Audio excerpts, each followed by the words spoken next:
Sahabat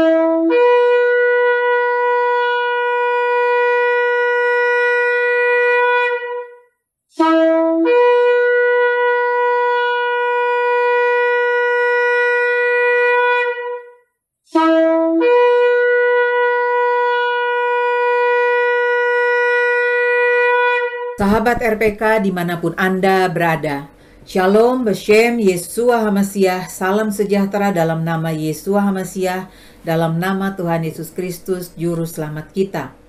Selamat mengikuti siaran Tekiah, Telaah Kata Ibrani Alkitabiah bersama Gembala Benyamin Obadiah, Ketua GKMI, Gereja Kehilat Misyanik Indonesia, Jakarta. Tekiah dalam bahasa Ibrani adalah suatu cara peniupan shofar seperti yang telah didengar tadi. Siaran Telaah Kata Ibrani Alkitabiah ini dimaksudkan untuk menggali kebenaran Alkitab dari bahasa dan masyarakat Ibrani yang menjadi persemaian tumbuhnya iman Kristiani kita yang berasal dari tanah perjanjian Israel di Timur Tengah. Saudara dapat mengajukan pertanyaan ke 0812-9912-430 untuk mendapatkan jawaban dari perspektif Mesianik. Shalom Pak Ben.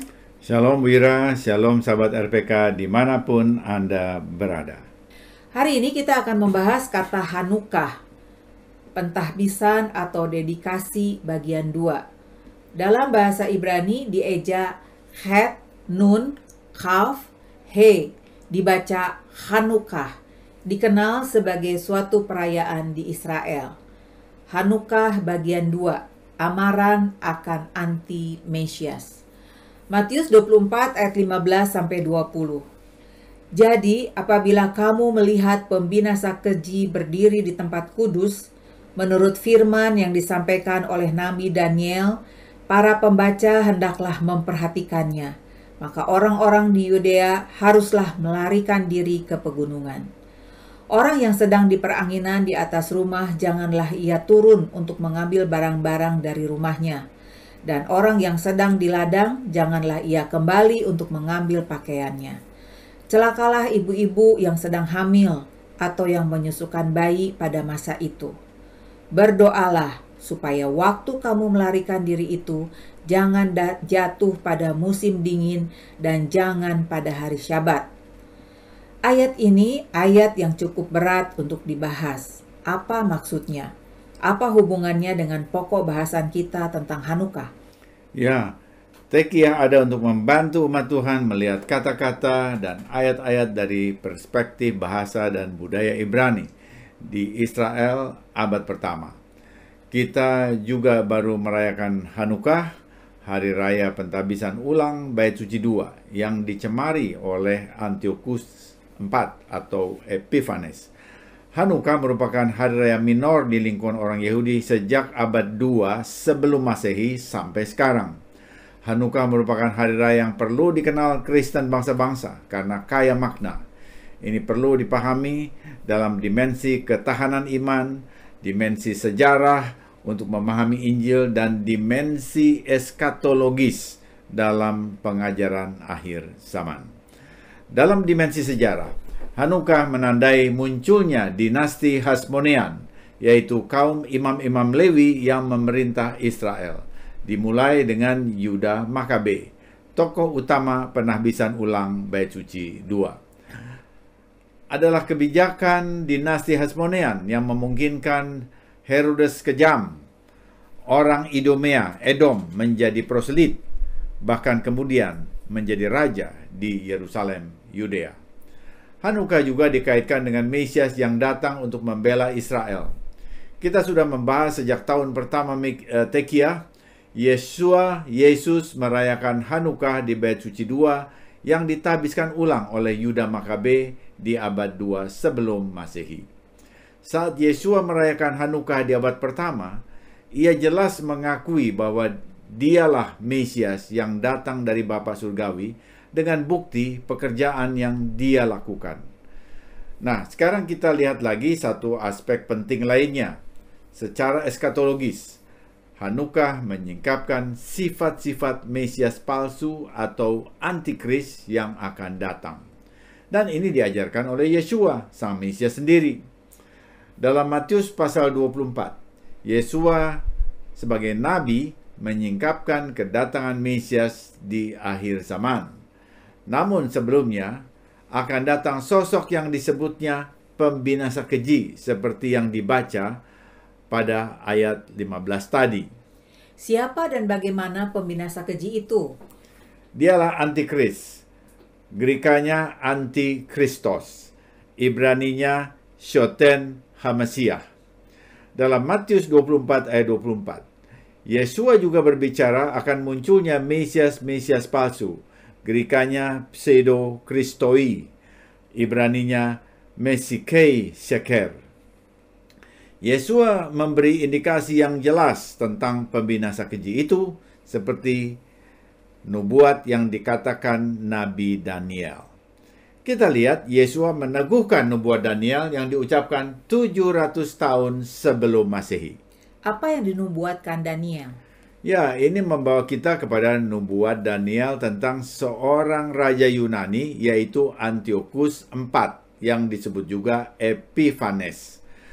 Pada tahun 167 sebelum Masehi, Antiochus mencemari bait suci dengan mendirikan patung dewa Zeus di bait suci. Ini tercatat dalam kitab sejarah 1 Makabe 1 ayat 54. Dan peristiwa ini sudah dinubuatkan sekitar 500 tahun sebelumnya dalam kitab Daniel 8 ayat 9 sampai 12. Maka dari salah satu tanduk itu muncul suatu tanduk kecil yang menjadi sangat besar ke arah selatan, ke arah timur, dan ke arah tanah permai. Ia menjadi besar, bahkan sampai kepada bala tentara langit. Dan dari bala tentara itu, dari bintang-bintang, dijatuhkannya beberapa ke bumi, dan diinjak-injaknya. Bahkan terhadapnya panglima bala tentara itu pun, ia membesarkan dirinya, dan daripadanya diambilnya korban persembahan sehari-hari, dan tempatnya yang kudus dirobohkannya. Suatu kebaktian diadakan secara fasik menggantikan korban sehari-hari. Kebenaran dihempaskannya ke bumi, dan apapun yang dibuatnya semuanya berhasil. Ini nubuat Nabi Daniel yang dirujuk oleh Yesua. Tanduk kecil itu adalah Antiochus Epiphanes. Tanah permai itu adalah Israel. Ia datang dari dinasti Seleukus, salah seorang jenderal dari Alexander Agung. Seleukus memerintah di Syria, melebar sampai ke Yudea. Saat Antiochus berkuasa di Yudea, ia memerintahkan mendirikan patung Zeus di bait suci Yerusalem dan memberi persembahan babi kepadanya pada tanggal 25 Desember tahun 167 sebelum Masehi. Ini suatu kekejian di hadapan Tuhan. Ini yang disebut oleh Daniel, ia membesarkan diri sampai kepada bala tentara langit. Bahkan kepada panglima bala tentara itu pun ia membesarkan diri. Ia melarang korban tamid, yaitu persembahan sehari-hari berupa korban domba pada jam 9 pagi dan jam 3 petang di bait suci, dan menggantikannya dengan korban babi yang ditujukan kepada dewa Zeus. Ini kekejian di hadapan hadirat Adonai Elohim, Tuhan Abraham, Ishak, dan Yakub. Inilah peristiwa yang mendorong perlawanan kaum Makabe yang dipimpin oleh Imam Matatias dari desa Modiin, yang kemudian dilanjutkan oleh anak ketiganya yang bernama Yehuda Makabe. Dan inilah kisah yang melatari Hari Raya Hanukkah. Ya, ini menegaskan apa yang dimaksud Yesua ketika ia merujuk nubuat Nabi Daniel. Tetapi apa saja yang dilakukan Antiochus sehingga ia dipakai sebagai rujukan antikris oleh Yesua? Yesua memakai pola Antiochus di masa lalu untuk merujuk antikris di masa depan. Apa yang dilakukan Yesua merupakan satu prinsip untuk memahami nubuat Alkitabiah, yaitu apa yang Tuhan akan lakukan di masa depan, ia sudah melakukannya sebelumnya, di masa lalu. Ini cara Adonai Elohim bekerja. Ia tidak tiba-tiba atau ujuk-ujuk melakukan sesuatu. Ia merencanakannya lebih dahulu. Dengan cara apa? Dengan membuat precedence atau suatu gambaran sebelum ia menyatakan wujud yang sesungguhnya. Yesua memakai sosok Antiochus di masa lalu untuk menjelaskan antikris, Mesias palsu di masa depan. Sekarang, dengan prinsip yang sama, mari kita teropong sosok antikris, anti-Mesias di masa depan dengan mengkaji kebijakan Antiochus Epiphanes yang mencemari Bait Suci II di abad 2 sebelum Masehi. Kita lihat kebijakan yang dibuat Epiphanes terhadap umat pilihan Tuhan. 1. Melarang mempelajari Torah, ibadah Syabat, dan hari raya yang ditetapkan di dalam Torah. Membaca dan mempelajari Torah, yaitu 5 buku Mose, dilarang. Kitab Torah dibakar, dan yang bersangkutan diancam dibunuh di tempat. Untuk menghindari hukuman, orang Yahudi memakai kitab nabi-nabi sebagai kamuflase pembacaan kitab suci mereka. Ini mendorong munculnya tradisi baru di sinagoga pada saat itu, yaitu pembacaan kitab nabi-nabi yang disebut Haftarah. Jadi kalau tentara Yunani datang, mereka cepat sembunyikan kitab Torah dan menggantikannya dengan pembacaan Haftarah. Tentara Yunani membiarkan orang Yahudi membaca Haftarah. Di sini kita lihat orang Yunani sangat bangga dengan Helenisme dan juga jelas sangat tidak suka terhadap Torah. Bagaimana mereka tahu isi Torah yang tertulis dalam bahasa Ibrani? Mereka tahu isi Torah karena sekitar tahun 300 sebelum Masehi, Torah Ibrani diterjemahkan ke bahasa Yunani yang disebut dengan Septuaginta atas permintaan Ptolemeus, penguasa Yunani di Mesir. Dari Septuaginta, Antiochus Epiphanes tahu bahwa Torah berfungsi sebagai undang-undang dasar bagi bangsa Israel. Dan karena itu harus dicegah untuk dibaca, karena tentu ini akan menguatkan kepercayaan bangsa Yahudi. Karenanya Torah harus disingkirkan.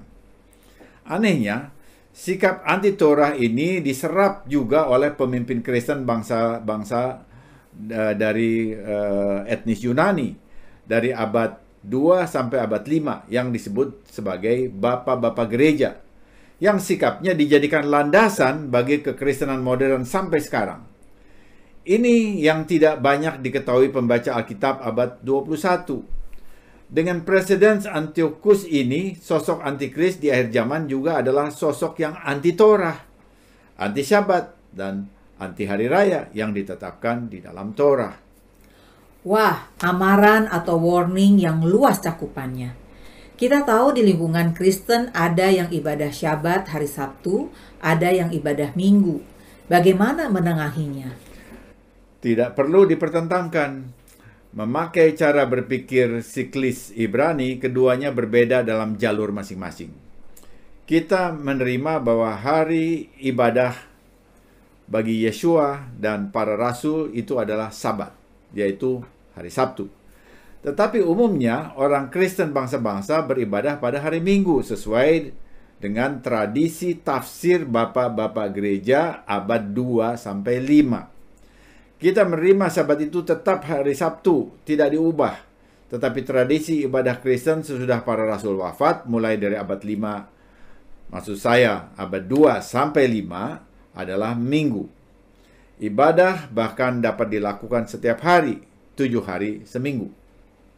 Yang kedua, Antiochus memerintahkan pemakaian budaya Yunani bagi orang Yahudi dengan memakai nama Yunani, pakaian Yunani, makan makanan Yunani, termasuk babi, udang, dan sejenisnya yang tidak bersih, tidak kosher menurut Torah, serta menyembah dewa-dewa Yunani.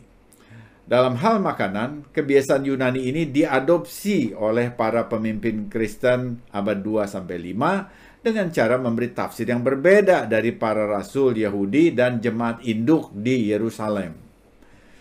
Yang ketiga, mencemari tata penyembahan di Bait Suci Yerusalem, sehingga kerusakan parah tidak terhindarkan. Secara politis, Antiochus menggantikan imam besar yang seharusnya berasal dari keturunan Aharon atau Harun dengan Menelaus dari suku Benyamin. Ini satu sikap yang tidak menghargai Adonai Elohim, Bapa di surga, yang telah menetapkan otoritas pelayanan di bait suci di dalam Torah. Kebijakan Antiochus yang keempat, memerintahkan mencemari mezbah di bait suci dengan mempersembahkan babi kepada patung Zeus, dewa tertinggi Yunani.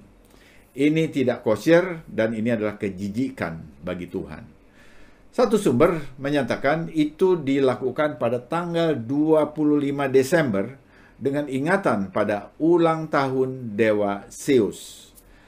Mereka yang menolak diancam hukuman mati.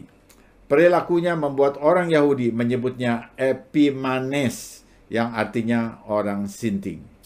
Kejahatan Antiochus Epiphanes ditulis dalam kitab Makabe yang termasuk kitab Deuterokanonika. Bagaimana kebijakan Antiochus Epiphanes ini bila dihubungkan dengan sifat-sifat antikris di akhir zaman? Antikris akan mengeluarkan kebijakan-kebijakan yang sama dengan Antiochus Epiphanes yang pada dasarnya anti-Torah, yang dapat dirinci sebagai anti perintah-perintah di dalam Torah, dalam hal ibadah Syabat, perayaan 7 hari raya tahunan, atau disebut juga Moadim, aturan makan kosher, Imamat 11, dan sebagainya yang melawan Torah. Bagaimana sikap Yesua sebagai Mesias terhadap Torah sebagai perbandingan? Kita lihat sikap Yesua ketika ia diduga memberi tafsir yang meniadakan Torah dalam Matius 5 ayat 17. Janganlah kamu menyangka bahwa aku datang untuk meniadakan hukum Torah atau kitab para nabi. Aku datang bukan untuk meniadakannya, melainkan untuk menggenapinya. Ayat 18, karena aku berkata kepadamu, sesungguhnya selama belum lenyap langit dan bumi ini, satu iota atau satu titik pun tidak akan ditiadakan dari hukum Taurat sebelum semuanya terjadi. Jelas Yesua Sang Mesias datang bukan untuk meniadakan Torah tetapi untuk menggenapinya. Dan Torah baru digenapi bila langit dan bumi lenyap. Dengan perkataan lain, Torah masih berlaku selama langit dan bumi kita ada. Amin. Tetapi bagaimana dengan tulisan Rasul Paulus dalam Efesus 2 ayat 14-15 yang mengatakan, karena dialah damai sejahtera kita yang telah mempersatukan kedua pihak dan yang telah merubuhkan tembok pemisah, yaitu perseteruan. Sebab dengan matinya sebagai manusia, ia telah membatalkan hukum Taurat dengan segala perintah dan ketentuannya untuk menciptakan keduanya menjadi satu manusia baru di dalam dirinya dan dengan itu mengadakan damai sejahtera. Itu terjemahan yang pemahamannya harus diluruskan. Rasul Paulus adalah seorang rabi Farisi dalam Judaism abad pertama yang percaya kepada Mesias Yesua. Jadi tidak mungkin ia sebagai rasul berani melawan ajaran Mesias yang dilayaninya. Dalam Judaism abad pertama, bahkan sampai sekarang, ada dua macam Torah, yaitu Torah tertulis Mose dan Torah lisan Rabinik. Kristen bangsa-bangsa umumnya tidak tahu akan hal ini. Torah lisan yang disebut halakha berfungsi sebagai pedoman pelaksanaan Torah tertulis Mose. Jadi Torah lisan atau halakha secara hierarkis ada di bawah Torah tertulis Mose. Ketika Paulus menulis dalam bahasa Yunani, ia memakai satu istilah Yunani saja secara singular, yaitu nomos. Padahal ada dua macam Torah. Jadi mana yang dibatalkan? Tidak mungkin Torah tertulis Mose, karena Yesus sendiri mengatakan ia datang bukan untuk meniadakan atau membatalkan Torah tertulis Mose.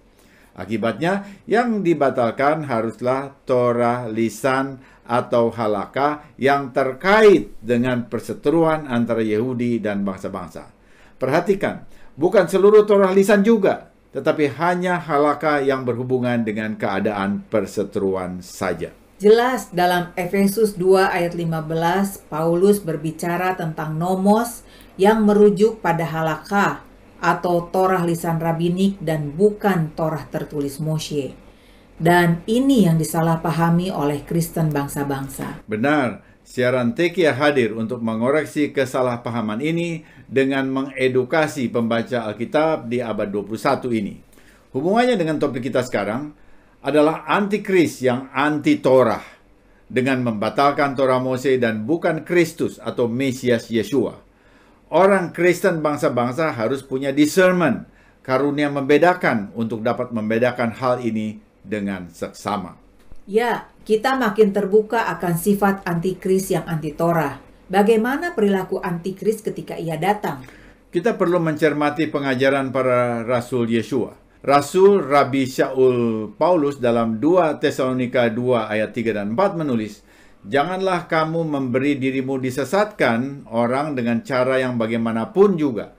Sebab sebelum hari itu haruslah datang dahulu murtad, dan haruslah dinyatakan dahulu manusia durhaka yang harus binasa, yaitu lawan yang meninggikan diri di atas segala yang disebut atau yang disembah sebagai Elohim. Bahkan ia duduk di bait Elohim dan mau menyatakan diri sebagai Elohim." Ini peringatan yang keras dan tegas. Jangan mau disesatkan dan murtad yang berujung pada kebinasaan. Ayat ini jelas mengacu kepada nubuat dalam Daniel 11 ayat 36 yang mengatakan, "Raja dari utara itu akan berbuat sekendak hati.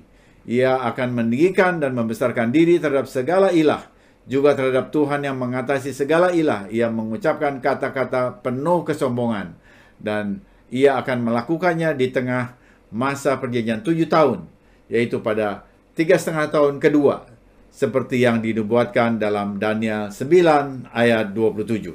Raja itu akan membuat perjanjian itu menjadi berat bagi banyak orang selama 1 kali 7 masa. Pada pertengahan 7 masa itu, ia akan menghentikan korban sembelihan dan korban santapan, dan di atas sayap kekejian akan datang yang membinasakan sampai pemusnahan yang telah ditetapkan menimpa yang membinasakan itu.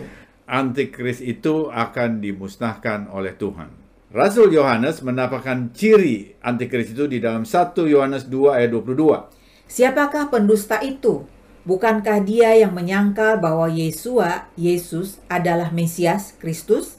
Dia itu adalah anti-Mesias, anti-Kristus, yaitu dia yang menyangkal baik Bapa dan Anak. Ini perhatian bagi kita semua. Bayang-bayang antikris sudah ada di sekitar kita saat kita melihat ada orang beragama sekalipun menyangkal Bapa Surgawi, Adonai Elohim, dan Anak, Yeshua HaMashiach, Yesus Kristus. Amaran atau warning apa lagi yang perlu disampaikan kepada umat Kristen bangsa-bangsa?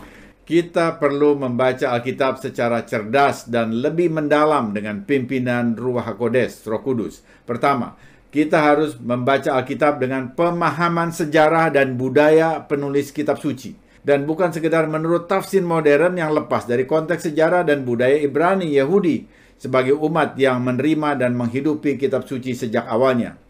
Contoh sederhana yang kita bahas tadi, pengertian Matius 5 ayat 17 yang menyatakan Yeshua datang bukan untuk membatalkan Torah versus pengertian Efesus 2 ayat 14 dan 15 yang mengatakan kematian Yeshua membatalkan Torah.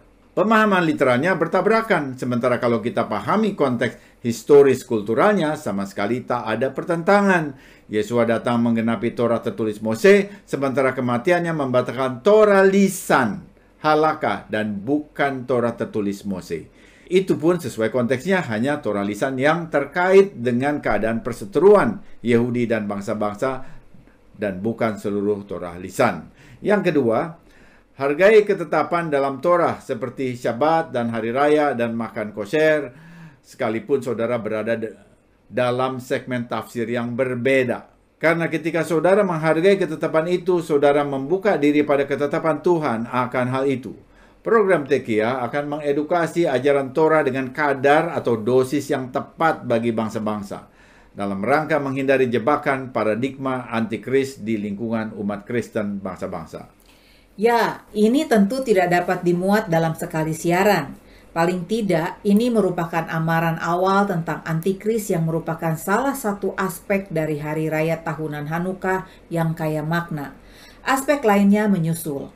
Program Tekiah akan terus bersama umat Kristen bangsa-bangsa untuk memberi tinjauan dari perspektif Ibrani dalam kajian Alkitabiah. Semoga siaran ini memberkati saudara. Informasi bagi saudara. Ibadah Syabat Mesianik GKMI akan disiarkan secara live streaming di YouTube.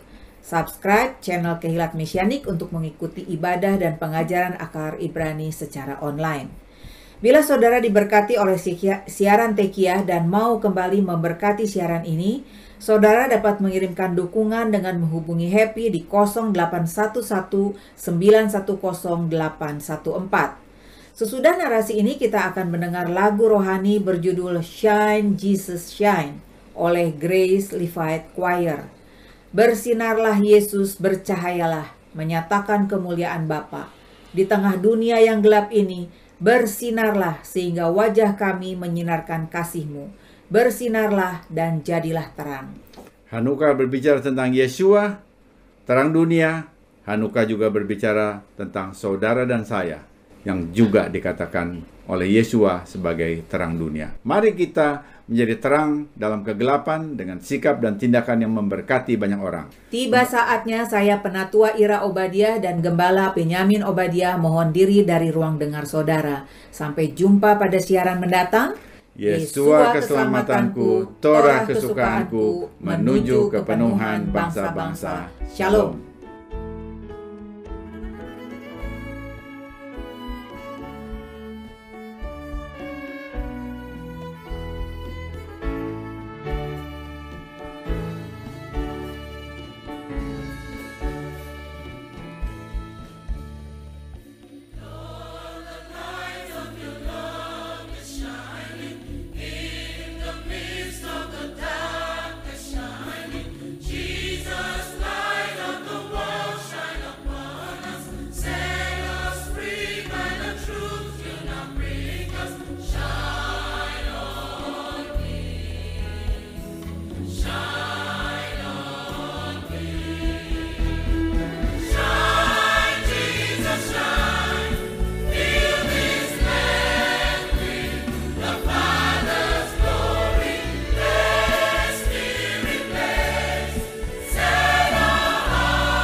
The choir.